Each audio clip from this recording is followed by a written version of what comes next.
Hello YouTube and people on YouTube. Today we are going to look at something, but first let me introduce myself to the people who see me who hear my voice for the first time. My name is Nemo. How are you doing? I'm doing fine. Let's go into the deck manager and look at my Realm of Illusion deck. Yeah. Right, Realm of Illusion. I've already got this pre-built for you guys because I wanted to make this short and sweet and to the point.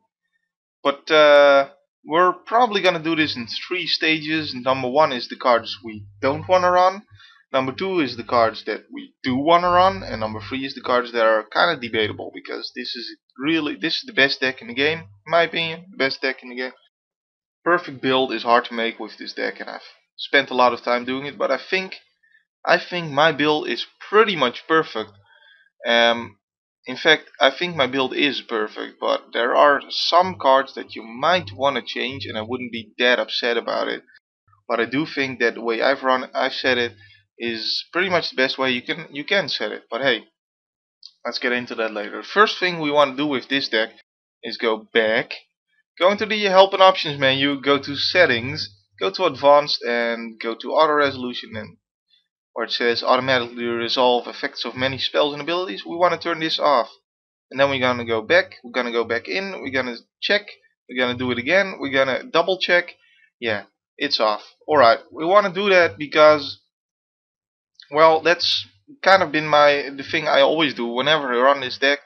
The first thing I do in a game is go into that options menu, check that auto resolution is off. The reason why is because of curfew and evacuation. Oh wait, it's here. Even though I don't run evacuation, but hey, yeah, these cards don't target your illusions, so you can hypothetically you can save your illusions with, because if you read, come on, if the mouse will let me, if you read curfew, each player returns a creature he or she controls to its owner's hand. It doesn't say target. It can get by protection, it can get by shroud, hexproof, anything, and it can also pick up your illusions without killing them. Now the thing is, usually you don't just want to throw out a curfew and do that. Usually you only do that if you want to actually save your illusions from dying when they've become targeted. So the trick is to have auto resolution set to off, because if it's set to on, then the ability that makes them sacrifice themselves immediately resolves, like gone, and it's in the graveyard. And your curfew is going to be too late. There's no way to react. But if auto resolve resolution is turned to off, then their effect that makes them sacrifice themselves when they're targeted is resolving, and during the time that it resolves, you can play curfew or evacuation to save them and put them into your hand, and then their ability is going to go off, but they're not still on the battlefield, so they can't be sacrificed because they're in your hand. And then it's not sacrificing but discarding, and they don't say discarded. So hey, you can save them with curfew or evacuation that way. Alright, so that's something I just wanted to get out of the way. Now let's get into the deck build. Okay, so first of all we want to look at the cards we definitely do not want to run. Now this is a deck that is all about card advantage, and you know, it's a control deck basically. So it's not really a control deck, it's more like an aggro-control deck to be precise, but the thing is, you usually want to have more resources than the opponent. You just want to overwhelm them because you have more cards, more advantage, because you know you draw cards whenever you bounce something, and you've got some cards that draw you more cards. You have tempo advantage. You don't want to give them any of that advantage that this deck naturally has, which this deck also needs to win the game. If you're gonna give them cards, then you pretty much just don't know what this deck is all about. I guess this is one of those cards that's good in Arch Enemy, right? And maybe sometimes in Two-Headed Giant when your teammate is playing Unquenchable Fire and they're at 3 life and all you need to do is deal 3 more damage. Then I guess you know you can play Prosperity and hope that they get a lightning, no, not a lightning bolt, an incinerate or a Volkhammer, and then it's alright. But other than those cases, in 1v1 you don't want to run this card. So hey, Then there's Kraken's Eye, which is just a life gain card. Sometimes maybe if this game had sideboarding, then I might want to run this just for the mirror match. But since this game doesn't, I don't run these. Mind Spring is a terrible card. It's one of those fringe-worthy cards that I've seen people use this to good effect, but usually it doesn't work, and I don't like it that much. And the reason why is because in my decks, if you've been following my deck builds, it's a quirk I have maybe, but all my cards always have to have some effect. Whether I'm winning, whether I'm losing, whatever the board state is, most of my cards are gonna do something at least. So that's something that I always look for in a card, and this card just doesn't always do something. So no. Um, if you have free mana, then you can draw one card for free mana. That's not useful because you just cycle this card out for something else for free mana. No, no. For fair mana, you can draw two cards, which is not as good as Concentrate. For 5 mana, you can draw 3 cards, which is the same as as Jace's Ingenuity, except it's not an instant. Then for 6 mana, that's when it starts to get useful, I suppose, because you can draw 4 cards, which none of these other draw cards can do. But hey, that's just too much mana at that point, and you're gonna tap out to do it. So I don't like this card for that reason. Yeah, sure, it works when the opponent can't do anything when you tap out to play this, but most of the time they can do something. So yeah, these blind no.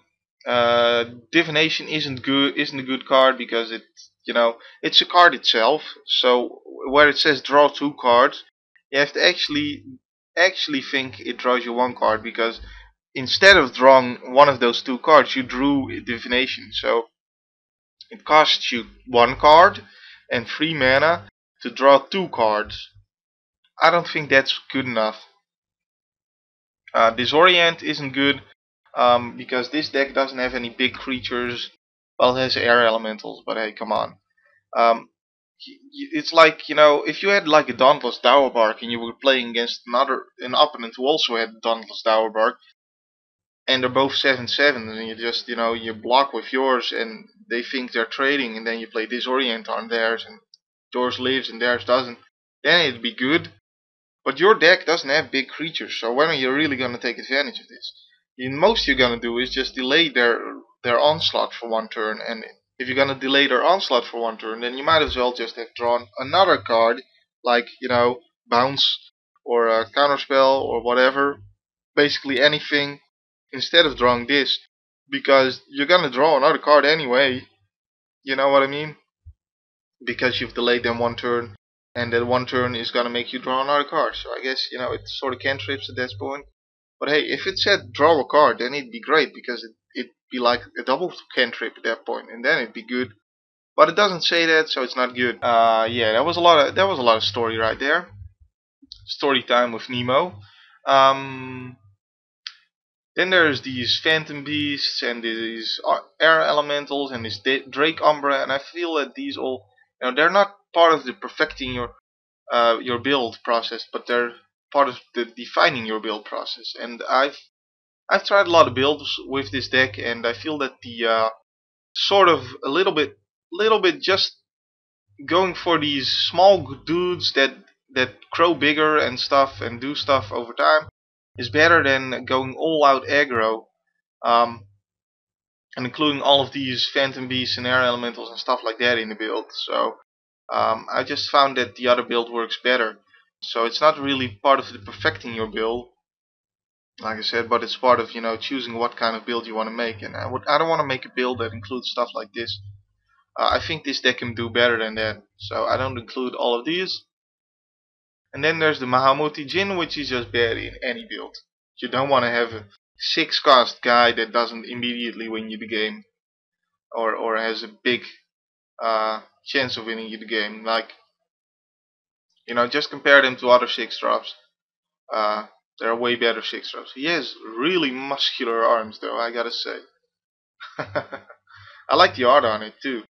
But hey, it's just not good enough for 6 cast. I want to win the game. I don't want to put on another creature that doesn't really do much, that they can just jump block. No. So yeah, now we're gonna look at the cards we definitely do want to run in this game, in this deck. Curfew is an amazing card. You definitely want to run it because there's like, you know, sometimes you just have to tap out or have only 1 mana open, and then the opponent can do stuff, and sometimes that they can still win. You know, yeah, that's a real problem. They can still win sometimes. Yeah, that's the worst you have to fear with this deck. But yeah, that's actually how it goes. But yeah, if you have Curfew, then even then you still just like, oh, you played your big threat while I'm tapped out with just 1 mana left open. Well, I've got Curfew, so go pick it up again, and yeah, my turn, and now I've got my mana open, and I can counterspell it whenever you play it again. GG, bro, GG, nice try. Yeah, that's, you know, Curfew is amazing. Fleeting Distraction always good because it's a cantrip. It draws you a new card and it's just 1 mana. So sometimes it does something, sometimes it doesn't. But even when it doesn't do something, it draws you another card that does do something. So right, it's never bad, and sometimes it's good. So it's worth including. And plus, if you notice later on, the biggest thing I want out of this Fleeting Distraction is that it's my 25th land, pretty much. Because if you notice later on, all my 5 drops and 6 drops win me the game pretty much. With this deck, you just want to get land out, land out, land out. Because the more land you have out, the more chance you have of winning. Sometimes I lose with this deck, and when I do, it's mostly because I'm at 2 or 3 mana and just can't draw another land for the life of me. And Fleeting Distraction gives you another chance to draw land, so that's good about it. Yeah, that's the main use I have for it. But other than that, sometimes it's you know, it saves your Lord of the Unreal, and it allows your Lord of the Unreal to kill a 2/2. So hey, never bad that way. Then there's the Phantasmal Bear, which, you know, if you don't include these, then I don't know what to say. So let's just go on. Counterspell, same story. Krovikan Mist, obviously want these. Lord of the Unreal, obvious. Aether Adept, really good. By the way, combos really well with Curfew, because if you Curfew an Aether Adept, then you can bounce something else again, and the opponent is just gonna rage quit at that point. Cancels, there's free cast counterspells are still worth including, so hey, they're in there. 2 Phantom Warriors, 2/2 unblockables, free. They're great. These usually end up just killing the opponent because they can't block. You know, when they finally are able to stabilize the game and get by your counter spells, then you still have this Phantom Warrior that's gonna kill them next turn anyway. So it doesn't matter.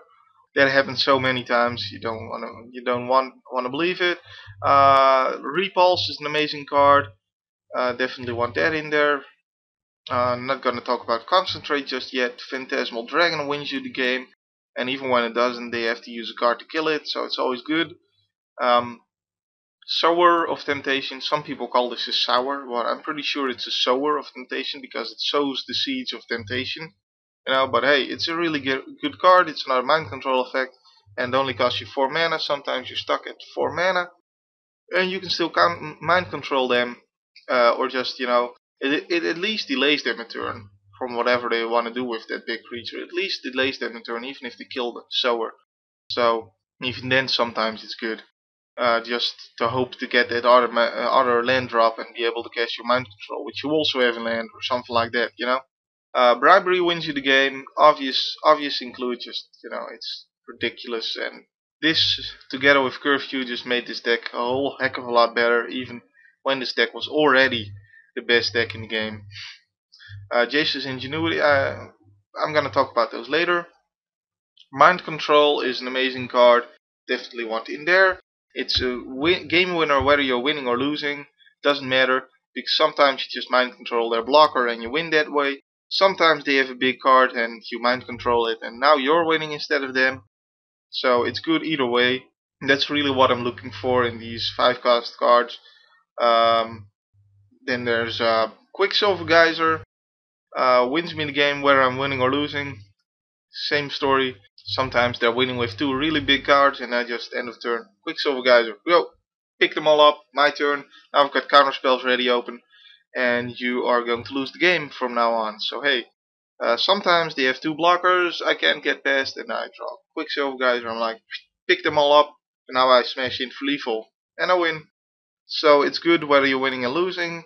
Doesn't matter. It's always good, and that's why that's what I look for in these 5 cost cards. Time Warp is an amazing card. Again, if you're losing, then you just play this, draw another card, and hopefully you have got a better chance with that. Sometimes you have an unblockable creature, get into some 2 damage, that helps a little bit. But if you're winning the game, or at least you're equal with the opponent, then sometimes this just straight up, you play Time Warp and they lose. Sometimes it's just one of those, you draw, oh, I draw Time Warp, I guess I win. So definitely gonna be in there. Cultural Exchange is a great card. There's no reason not to play this. I know it's a 6 cost, but it's just worth it. It is definitely just worth it. There's always like a Phantasmal Bear or just something small that you don't care about them having, and an unblockable creature or something huge or a blocker that you want to get rid of so that you can attack for lethal that they have that you can want to take. There's always something. It does take a bit of setting up, and it is a 6 cost card. And again, like I said, with this deck, you usually win at five lands out, but there's just not another 5 cost card that is worth running over Cultural Exchange, so I like Cultural Exchange instead of that. Alright, I'm back, and now we're gonna look at the cards that are maybes for this deck. Aether Figment is one of those cards I personally don't like. It's a 2 cost, 1/1 that is unblockable, compared to a lot of 1/1 unblockables for 1. So it's not good at 2 cost. You almost always want to kick this, and then it's for 5 mana. And if you looked at the 5 mana cost cards, there's a lot better you can get that pretty much wins you the game immediately. Whether the Aether Figment is like, sometimes it wins you the game. I guess the idea behind this is that if you really can't do much else, then you can still put down 1/1 that can like jump block and buy you a turn. So, but that's why I call it a maybe. But other than that, I don't think it's that great. I don't like it. So, then there's the Wall of Air, which I also call a maybe. Same story with Dark Heavens. There's also 1/5s in there that sometimes some people want to run. I don't run them, but I don't think it's the worst idea to run these. There's sometimes they're useful, and the fact that it has 1 power rather than 0 makes a huge difference in my opinion, because this can actually keep tokens away from you. If you have 2 1/1s, then this stops them from attacking you. Buys you a lot of time. Most of the time though, it doesn't buy you as much time. It's just playing your own threats and going from there, or just bouncing their guys. But this card, it might be worth it. If it drew you another card, then it'd be amazing. And it's a flying wall as well, so that's good. I don't think this is a bad card. I just don't think there's really that much room for it. But you can throw out this last Blind Phantasm to put this Wall of Air in there, and I wouldn't be that upset about it. The reason I don't personally is because this 2/3 can actually kill knights. It's more useful in the Beknighted matchup, so that's why I guess I'm doing that. But this wouldn't be a bad trade to make. I wouldn't be that upset about it. So something to keep in mind, something you can change and see how it works. Personally, I don't like it that much that way. So then other maybe card is Evacuation. Wait, I skipped. Oh yeah, these Blind Phantasms. These other 2 are probably maybe cards as well. I wouldn't know what to throw out for them, but hey, there's some maybe cards on this side of the fence as well, so you can throw those out. We'll get to them. And throw in some Blind Phantasms if you like those. Wouldn't be opposed to that. Then there's Evacuation. This card is great in matches like March to War and Elves, because it pretty much wins you the game against those 2 decks. Sometimes Dark Heavens, when it has a lot of tokens out there, because it kills tokens, so that's good about it. Other than that though, it's just an emergency button, and it just prevents you from losing, but it doesn't win you the game. Whereas many of these 5 cost cards do either of those things. This gets you a huge blocker, sometimes a creature that brings its own creatures with it if you need it. Mind Control, all these cards, Quicksilver Geyser, Time Warp are no-brainers. If you're losing the game, then you can play this and prevent yourself from losing. And if you're winning the game, then you can probably, seal the deal, so to speak. So they're good either way, and Evacuation really only is good when you're losing. That's why I don't like it. But it does deal with something that none of these other cards really deal with that well, which is a massive army of tokens. So in those matchups, Evacuation is better, but I don't want to run it just for a few matchups. So, but that's why I call it a maybe card. So hey, a Concentrate I would call a maybe card. You kind of have to tap out to play this. So that's what I don't really like about it. But drawing 3 cards is good enough in my opinion. And usually with those 3 cards, you can win the game either way. And when you're losing the game, or at least not directly losing, but maybe you don't have the right cards to deal with the situation at the moment, then drawing 3 cards is really big and can help you out. But you want to do it as early as possible, because if you do this late, then you're gonna tap out and not be able to do anything. So you want to be able to recognize the situations where you need to draw those 3 cards above repulsing or counterspelling, whatever you have. So it does take some skill to use this card correctly, but hey, I think it's good enough. But again, it's a maybe card, I would say. Summoner's Bane is also a maybe card. The reason I don't like this that much, the idea behind this is like, well, it costs 4, so you probably can't play this and something else unless you have 7 mana. Yeah, you're probably gonna tap out to play Summoner's Bane, and if you do, sometimes you keep the 4 mana in open just to play this, and they don't play a creature, which also sucks. They play a sorcery or something that does something, I don't know. That's a problem it has, but it does give you a 2/2 blue illusion creature, so you kind of did do 2 things in one turn, but only if it goes the way you want it to. And sometimes it just doesn't. Sometimes they play Raise the Alarm, or you know, anything that gives them 2 dudes. That is a sorcery or an instant or something, and you can't react to it because this only counters creature spells, and it's not a creature spell, but they do get creatures. And you're just sitting there looking at this card and going, yeah, well, I could have won this game. I would have won this game, whatever you did, except that one spell that you just cast. That screws me over, and that's why I don't like this that much. But I think it's still good enough, so I do run it. But it's one of those cards you can change this out for any one of those maybe cards we just mentioned earlier. So on the other hand, we only have like four cost cards in here, so it does help the mana curve when you look at how many 5 cost cards there are in here. Jace's Ingenuity, I call this a maybe card because having 2 of these is a bit much, maybe. Especially when you look at the mana curve, it's 10, 4, 6, that's a bit weird right there. But I still think it's good enough that I want to run this. Sometimes people take advantage of the fact that there's no end step in this game, and yeah, but just for that, there's not enough people who do that trick to me that I don't want to run these cards. You know what I mean? It's really rare that I meet a player who actually used that trick against me. And I think, you know, drawing 3 cards at instant speed is really good at the end of their turn. Sometimes you have Jace's Ingenuity, Counterspell, and a Repulse. And, you know, if they do something, you Counterspell it. If they play a creature, you repulse it, and if they don't do something, then end of turn, Jace's Ingenuity, you draw a bunch more cards. From then on, you just win the game. So yeah, it's worth it for me, and it's one of those other cards that wins or me the game when I'm winning and prevents me from losing when I'm losing. I would say because you draw the 3 cards that help you prevent yourself from losing. So I think it's good enough there, and it's very flexible because yeah, because you draw a bunch of cards that can do all sorts of things. So I think it's good. And when you're at 5 cards, you just really want to go through your deck, find the other 5 cost cards, basically. So or find a bunch of unblockable dudes and just win the game from there. Whatever you need, you can find it with Jace's Ingenuity. So yeah, that's my deck. Those are the maybes. Those are the cards you want to run. Those are the cards you don't want to run. And that's it. Tell me what you think. Tell me if this helped you. If it did, please leave a like. Or if you just enjoyed my commentary about all this, then also go ahead and leave a like. You know there's a gameplay for this deck coming up. That's the next video you're gonna see of me. And my name has been Nemo. My name will still be Nemo then. See you guys later. Bye bye.